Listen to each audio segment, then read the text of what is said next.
Hey there everyone. So a lot has happened since my last feedback video. Casualties Unknown got a Steam page, along with Demo 6.0. This version added a completely overhauled cardiovascular system, a completely overhauled health panel, and interestingly, a Venom status effect. While the implementation of Venom into the game is a little different from what I suggested, the in-game Moodle is suspiciously similar to the mock-up I made in my last video. I was also able to confirm that Orsenix did indeed watch my initial feedback video, and then they proceeded to crush my dreams. I've also had the privilege of collaborating with other Casualties Unknown content creators, and have 2 different highlight videos of those co-op sessions. I also just recently finished an experiment model, which I've made public for anyone to download. Links to the model and the highlight videos will be in the description.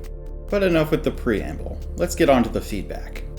I always intended to make a follow-up feedback video once version 6.0 came out. Now that it's released, I can finally get started. I've actually had a lot of trouble thinking of new additions for the game, and in my desperation, went down a rabbit hole of more colorful suggestions. I was a bit hesitant to share some of these suggestions for fear of looking like a psychopath, but then I realized this entire community is filled with psychopaths, so I'll be fine. Starting off, here's some quality of life and miscellaneous additions. First, make it so that we can drink from temporary containers. I honestly think it's really stupid that we can craft liquids, but then we can't use them unless we put them in a new container. Next, add a dedicated chat button so that we can make the XP say whatever we want without having to open up the console and use a console command. This will make content creation a lot more easy. Bonus points if we can bind custom phrases to specific hotkeys. Lastly, as suggested by one of my peers, there should be an accessibility option to replace the screen flip effect with something less nauseating. Next, let's go over some changes and additions that improve the readability of player statuses.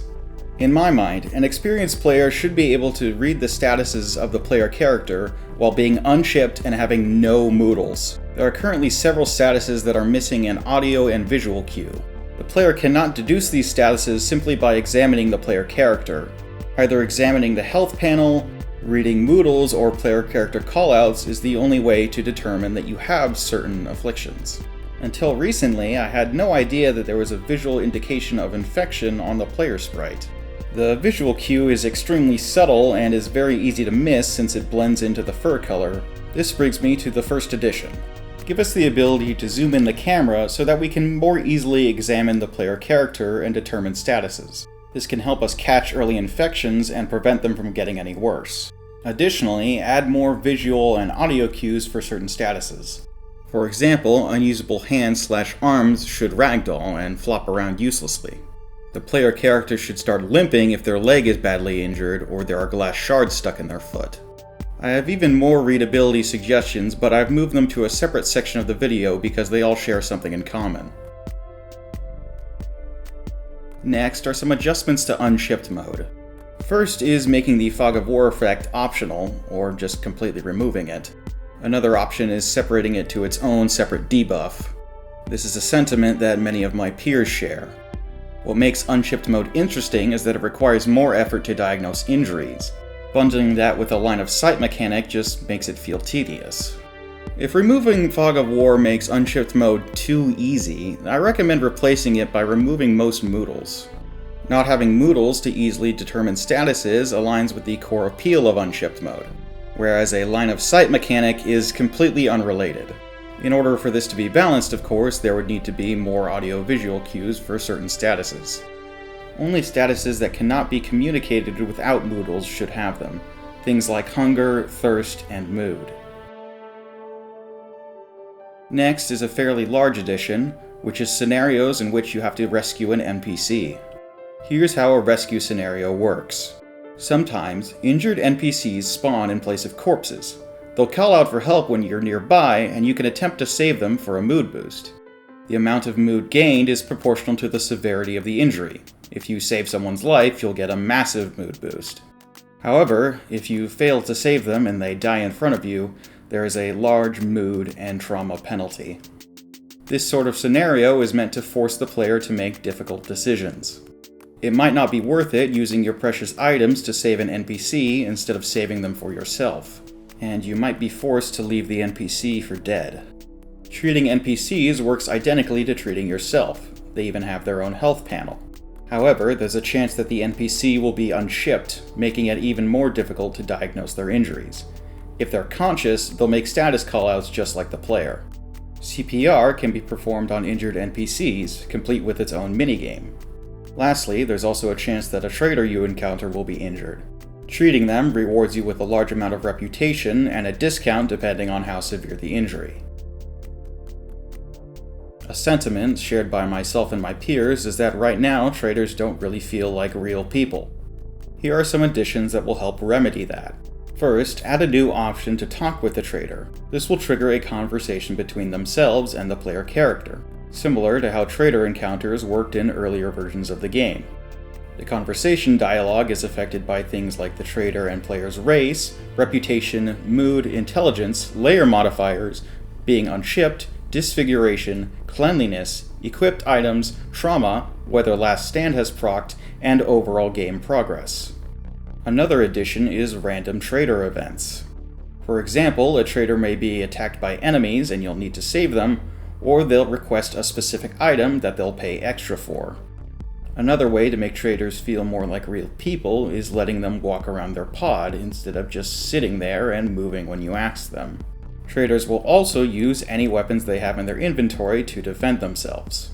Right now, it's far too easy to kill traitors and take all their stock, especially since Melkies, which tend to have the best items, are also the easiest to kill. Currently, attempting to kill a traitor is never a question of can I kill them, but rather is it worth the mood penalty.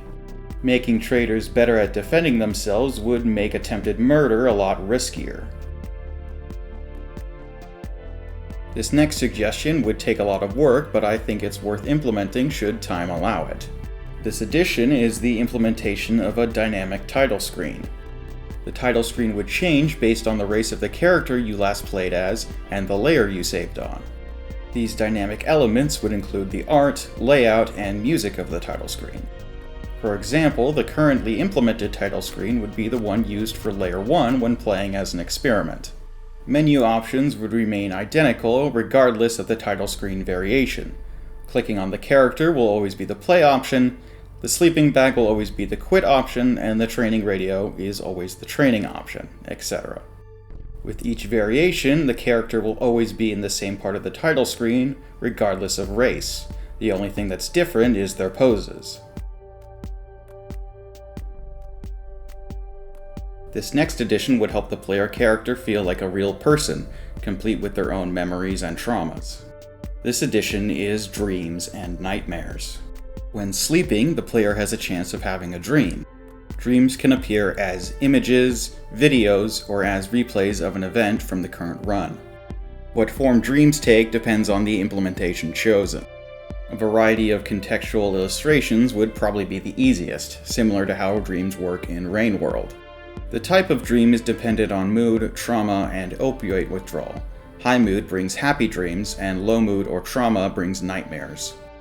Happy dreams will include memories of friends or loved ones, while nightmares would be memories of traumatic events while in captivity, and traumatic events from the current run, like losing a limb or nearly dying. Nightmares can cause the player to wake early or have poor sleep, while happy dreams improve sleep quality. Using certain drugs or overdosing on drugs can make nightmares more common as a side effect. For example, overdosing on sleeping pills all but guarantees nightmares. This next suggestion comes from a member of the community by the name of NEVERLTD. With their permission, I've included it in this video. Their idea is weapon minigames that replace the current weapon menu. They've even gone through the trouble of creating professional level mock-up animations that depict how this would work in-game. They've made a video for each of the 4 current weapons in the game. The links will be in the description. For demonstration purposes, I will show their pistol mock-up and my interpretation of how this could be implemented into the game. This conceptual animation depicts replacing the current weapon menu with something that more resembles the medical minigames found in the game. What interactions are available in this minigame window depends on currently equipped items. The chain of bullets at the bottom of the window will only appear if a bandolier is equipped and it contains the relevant ammunition. Likewise, the magazines in the window will only appear if they're equipped to a belt. Reloading, charging, and toggling the safety of the weapon are done through this minigame window. This implementation brings weapon interactions more in line with medical interactions. It also just looks really cool and emphasizes the tactile nature of weapons in the game.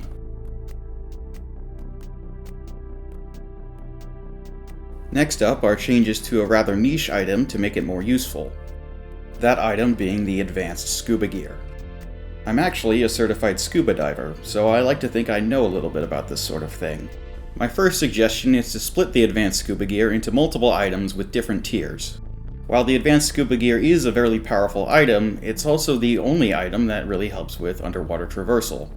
This essentially means that if you're looking for tools to help with underwater traversal, you either have all of them or you have none of them. Splitting the functionality across multiple items also makes it more likely for you to find them. Having lower tiers of scuba items also provides tools for the early game, especially if you get an early flooded modifier. I won't be going over the differences between tiers, only the items of each category. First item is the diving mask, which lets you see clearly underwater. I honestly have no idea why the advanced scuba gear doesn't offer this functionality already. It doesn't make any sense. Next is the respirator, which is a combination of air tank and respirator that allows for breathing underwater. It has limited durability and cannot be refilled. Conversely, the rebreather functions identically to the respirator, but it needs a battery. Flippers grant improved movement in liquids, but decrease the speed of movement on land.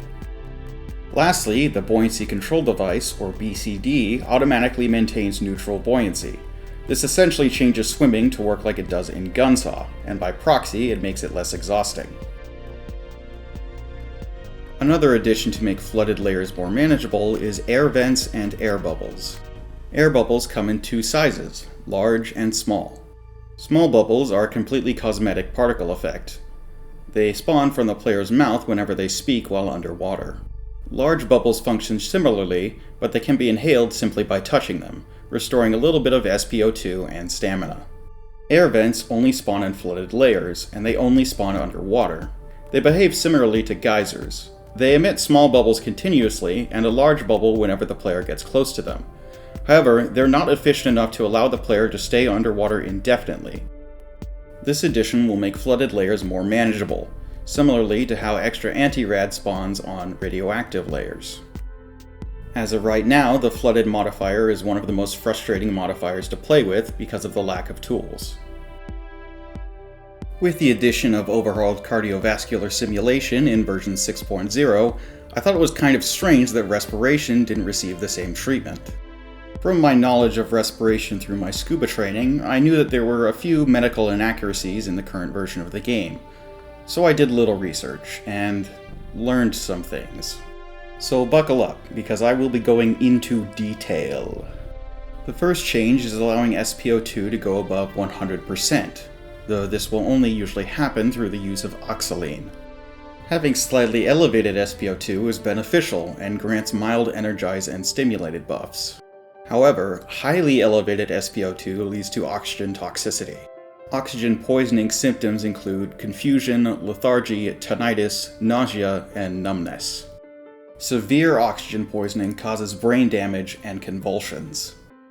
Add audible wheezing and weak coughing sound cues when breathing is impaired. For some reason, in the current build of the game, wheezing, coughing, and gasping don't have their own sound cues and are instead part of dialogue. This is rather strange considering that pain, exhaustion, and even yawning have their own sound cues. Add audible gasping when resurfacing with low SPO2. Additionally, severe hypoxia should cause cyanosis, which is a blue blush on the face and extremities. These additional audio and visual cues will improve readability of hypoxia. Lastly, to maintain medical accuracy, critical hypoxia should cause hypoxic convulsions. With these changes to respiration, the addition of more scuba items, and the addition of air vents, I also think it's important that we address drowning. From my research, I've learned that the current implementation of drowning is lacking key details and realism. So here are some changes I propose to make it more realistic. Just be warned that I will be going into an uncomfortable amount of detail. Firstly, the drowning music, which is meant to invoke the feeling of the overwhelming desire to breathe, will start playing at 60% SPO2. As drowning progresses, the player character's expression will change as they struggle to hold their breath. Their eyes will be open at above 60% SPO2, half closed between 60% and 45%, closed between 45 and 30%, shocked at 30%, and half closed again at 28% and below. At 30% SPO2, aspiration triggers, causing the shocked expression, a burst of bubbles, and pain in the thorax. Some of the liquid inhaled is also swallowed. From a mechanical standpoint, aspiration functions like a hybrid between a pulmonary embolism and hemothorax. It causes damage over time to thorax muscle health, prevents speech, and causes respiratory arrest. It can be treated using a chest drain, but can also resolve itself if the player's head is exposed back to air. The chance for resolving itself scales with the time exposed to air and the amount of liquid in the lungs. The less liquid in the lungs, the higher chance of aspiration resolving itself. When resolved, a modified vomiting animation is played as the player character coughs up the liquid. As SPO2 reaches 25%, the drowning music and thorax pain fades, and the player is given mild euphoria. This is meant to mimic the sense of peace drowning victims experience shortly before they pass out, and if that sounds really unsettling to you, good. This game has never shied away from graphic depictions of death, and I think that moving forward, this consistency should be maintained. In every testimony I read from drowning survivors, they all mentioned this sense of peace. So despite its graphic nature, I believe its inclusion is necessary.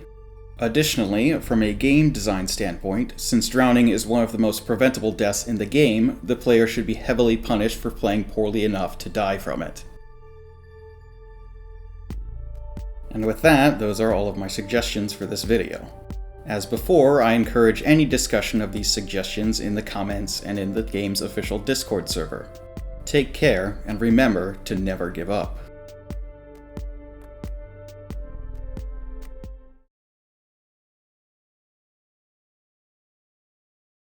Orson, please make dropping spawn when you have respiratory arrest, thanks.